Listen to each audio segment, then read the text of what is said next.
Hello guys, welcome to another video of stock market friends. 18 papers and foam limited guys एक upcoming IPO आज के दिन open होने जा रहा है। जानेंगे complete analysis, business model, financial condition, performance, GMP listing कितना मिल रहा है, अप्लाई करे या फिर नहीं। और गाइस ये जो आईपीओ है ये कुछ टाइम पहले ही मतलब अनाउंस किया था, इसका और डेट ओपन किया गया था, अनाउंस किया गया था और इसका डेट भी फाइनलाइज किया गया था।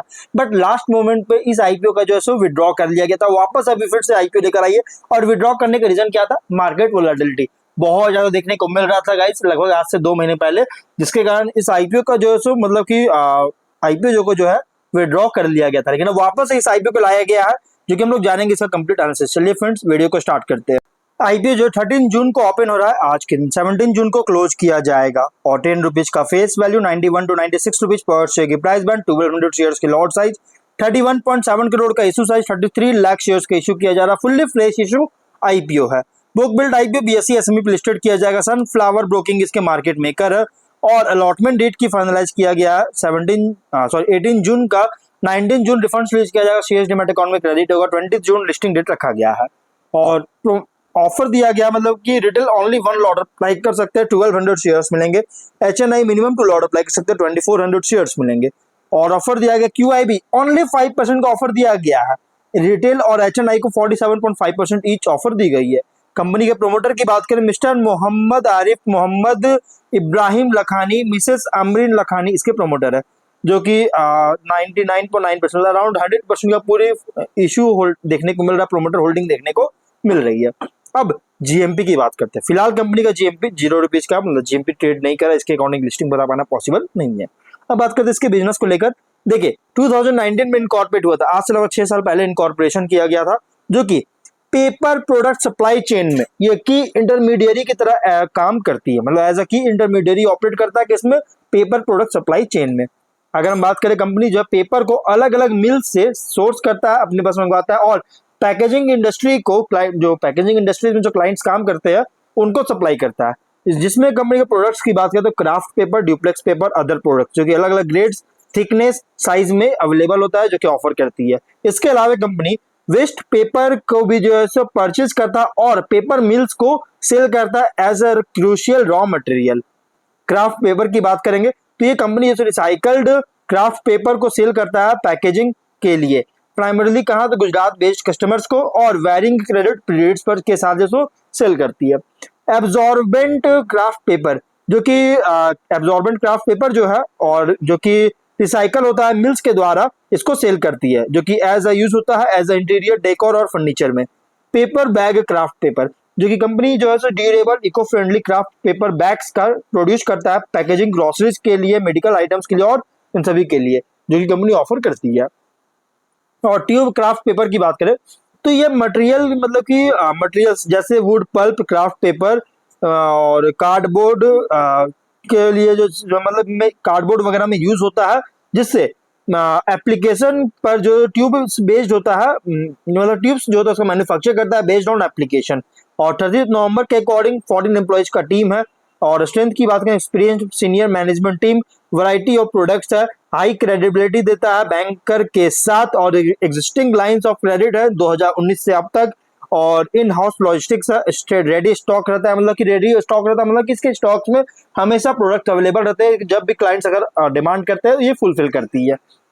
फिनेंशियल की बात करेंगे तो 22 में एसेट्स था 27.8 करोड़ का और अभी है 34.9 करोड़ का 25 में, लगातार इंक्रीज किया है। नेट वर्थ 3.7 करोड़ का और अभी है 14 करोड़ का। और अगर हम देखिएगा रिजर्व्स का तो 2.7 करोड़ का था और अभी ये 7 करोड़ का। डेट है 11 करोड़ का। कंपनी पर डेट थोड़ा देखने को मिल रहा है, तो उतना ज्यादा डेट नहीं, लेकिन फिर भी जो डेट है अगर इसको रीपे नहीं कर पाता है तो फाइनेंशियल पोजीशन को हार्म कर सकता है। रेवेन्यू प्रॉफिट की बात करें तो 22 में 89.8 करोड़ का रेवेन्यू, 76 लाख का प्रॉफिट। 23 में 91 करोड़ का रेवेन्यू, 50 लाख का प्रॉफिट। 24 में 96.8 करोड़ का रेवेन्यू, 2.8 करोड़ का प्रॉफिट।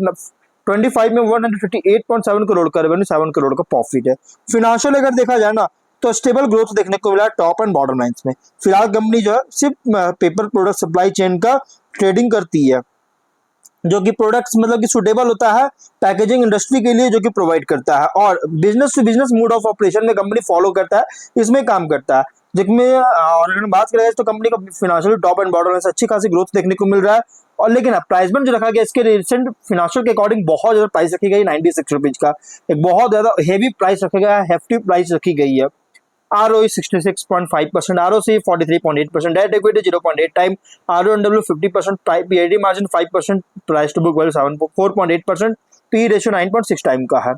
और अगर हम इसके कुछ रिस्की पॉइंट की बात करें तो देखिए यहाँ पे कंपनी का जो देखिएगा तो लगभग टोटल रेवेन्यू का जो गुजरात से सिर्फ गुजरात स्टेट से mainly revenue total revenue generate कर रहा है। और यहाँ पे देखिए 99.6%, 99.8%, 99.2%, 97.9%, मतलब कि गुजरात स्टेट से मेनली रेवेन्यू जनरेट करता है, अकेले गुजरात से जनरेट करता है। और इसलिए गाइस अगर गुजरात में इकोनॉमिक डेवलपमेंट, सोशल या पॉलिटिकल डेवलपमेंट होता है तो जिसके कारण गाइस कंपनी का बिजनेस को पूरी तरह से हिट कर सकता है, बहुत बैडली हिट कर सकता है। प्लस टॉप 10 सप्लायर्स पर डिपेंडेंट बहुत ज्यादा है टोटल परचेज के लिए, जो कि 89.9%, 84%, 84.4%, 77.7% कंट्रीब्यूशन था। अगर एक की आपसे सप्लाई चेन में कोई डिस्ट्रप्शन होता है, जैसे डीले, शॉर्टेज, सब स्टैंडर्ड क्वालिटी रॉ मटेरियल्स को लेकर, और इसके कारण सिग्निफिकेंटली अफेक्ट करेगा इसके प्रोडक्शन कैपेबिलिटीज, रेपुटेशन और प्रॉफिटेबिलिटी को। और फर्स्ट हाफ के अकॉर्डिंग अगर देखा जाए तो फर्स्ट हाफ 24 के डेटा के अकॉर्डिंग, लास्ट ईयर के according total outstanding trade receivable 34.7 crore का था, जिसमें से 8.6 करोड़ का जो है ओवर ड्यू है मोर देन 6 मंथ्स, मतलब कि 6 मंथ से भी ज्यादा की से जो है 8.6 करोड़ का इसका जो है ड्यू है। और ये डिले कलेक्शन, मतलब कस्टमर से कलेक्शन अगर डिले करता है आगे चलकर तो वर्किंग कैपिटल मैनेजमेंट को डिस्टर्ब कर सकता है। प्लस एक्सटर्नल बोरिंग जैसे लोन वगैरह लेना, इस पर बहुत ज्यादा डिपेंडेंस इंक्रीज कर सकता है, जिससे इसका फाइनेंशियल पोजीशन को अफेक्ट करेगा।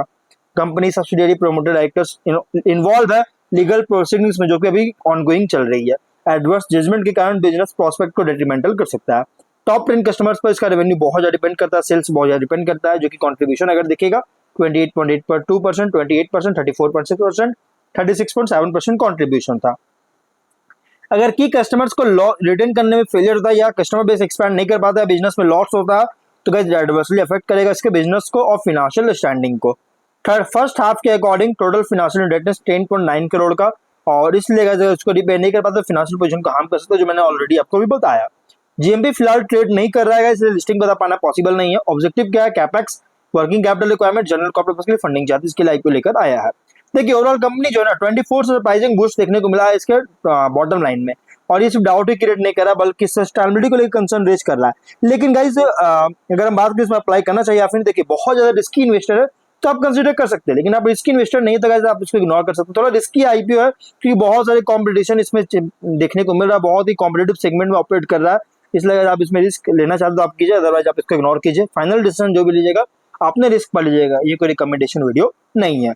तो गाइस वीडियो कहीं पर एंड करते हैं, अगर कोई डाउट है कमेंट बॉक्स में पूछे। मिलते हैं नेक्स्ट वीडियो में, टिल देन बाय बाय।